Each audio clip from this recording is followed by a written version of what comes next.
కష్టాలు ఎక్కువ అని చెప్పి ఈరోజు 3 సార్లు గుడికి వెళ్ళాను. అన్నిసార్లు వస్తుంటే ప్రసాదం కోసం వస్తున్నా అని చెప్పి అయ్యగారు బయటికి గెంటేసింది.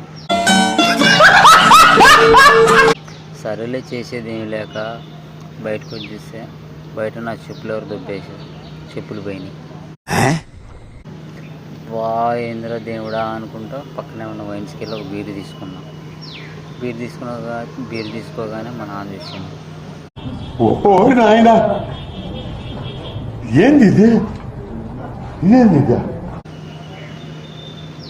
సరేలే చేసేది ఏమీ లేక ఆ బీరు తాగేసి ఇంటికి వెళ్తుంటే డ్రంక్ అండ్ డ్రైవ్లో పోలీసులు పట్టుకున్నారు.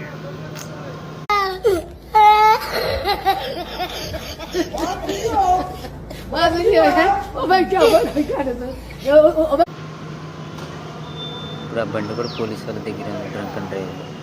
కథం నాకు ఇష్టం లేదు. ఎందుకంటే మొత్తం అర్థమైపోయింది, ఈ ప్రపంచంలో ఏమీ లేదు. ఉన్నన్నాళ్ళు శాంతి లేదు.